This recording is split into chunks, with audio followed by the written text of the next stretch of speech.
Saudara, kami sedang berada di Kampung Nelayan Mauk dan kami berkesempatan untuk melihat langsung bagaimana penampakan dari pagar laut misterius sepanjang 30 km yang membentangi Kabupaten Tangerang. Dan sedikit imbauan, saudara, kami sudah berusaha untuk melakukan berbagai upaya-upaya keselamatan dan sudah berkoordinasi juga dengan nelayan setempat.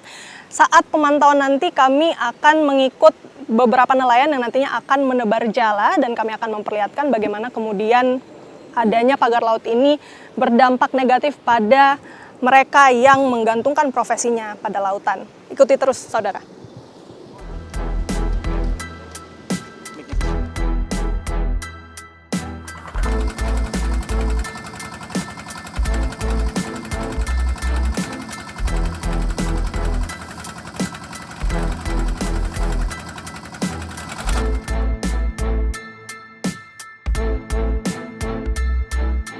Ya, saudara, setelah menempuh jarak sekitar 2 km begitu dari bibir pantai, kami bersama dengan para nelayan ini kemudian menebarkan jala gitu ya. Kemudian juga setelah itu, setelah selesai kami merapat kemudian ke pagar laut misterius yang sepanjang 30 km ini.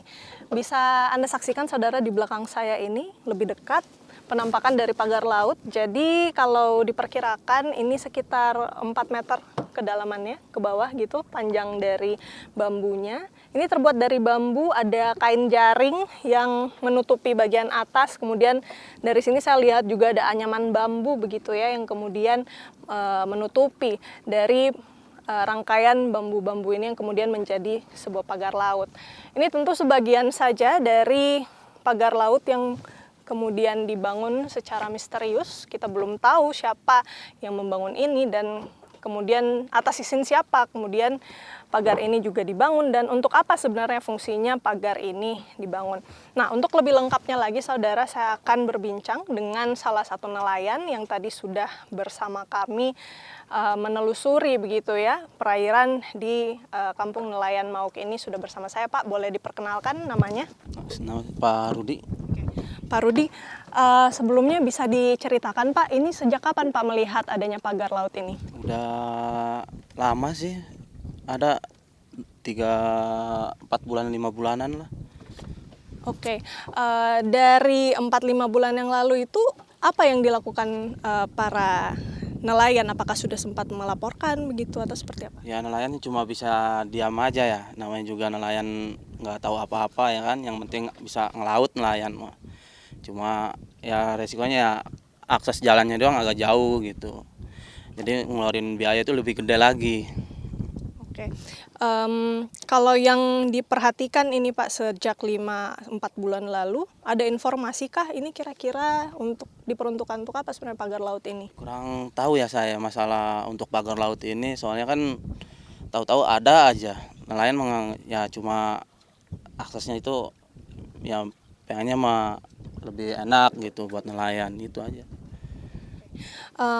Pak Rudi, tadi kan kita juga sudah bersama-sama begitu yang mengitari perairan ini, menebar jala. Nah, apa sih, Pak, sebenarnya dampak dari pagar laut ini ke keseharian Bapak sebagai nelayan?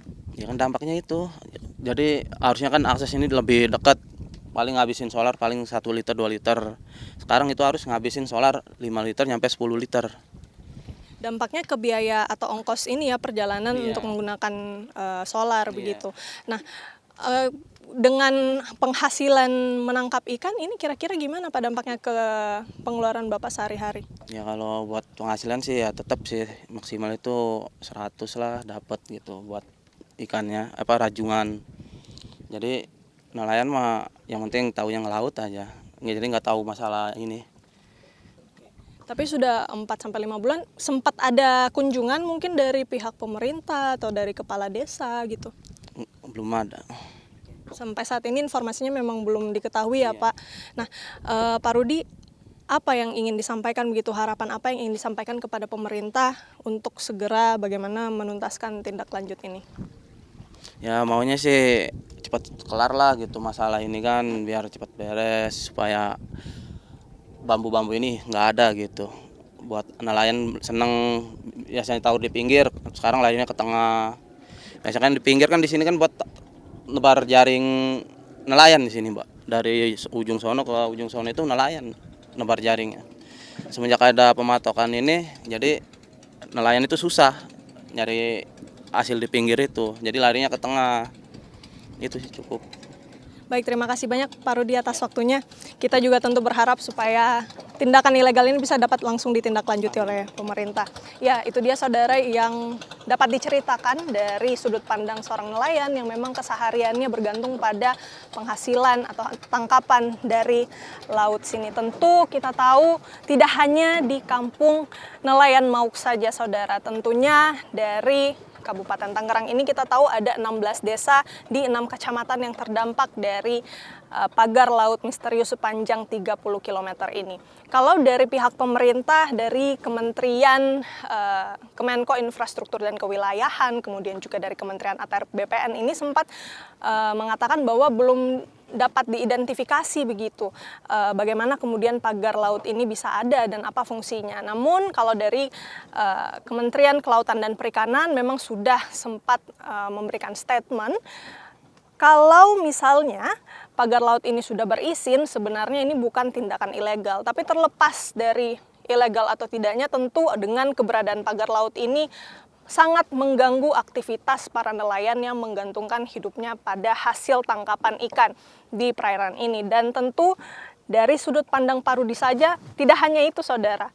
Banyak sekali nelayan yang terdampak, ada ribuan nelayan yang terdampak. Kita tentu berharap agar pihak KKP dalam hal ini dari Ditjen PSDKP ini bisa segera melakukan tindak lanjut yang tepat untuk mencari tahu sebenarnya siapa di balik dibangunnya pagar laut ini dan untuk apa sebenarnya fungsinya. Karena kalau dibiarkan begitu lama, yang dulunya hanya 7 km, saudara ini sudah sepanjang 30 km.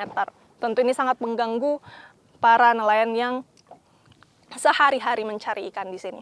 Renata Panggalo, Haniel Rivalino, Kompas TV, Tangerang, Banten.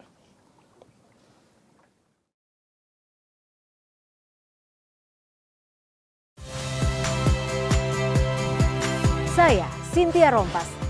Saksikan program-program Kompas TV melalui siaran digital, pay TV, dan media streaming lainnya. Kompas TV, independen, terpercaya.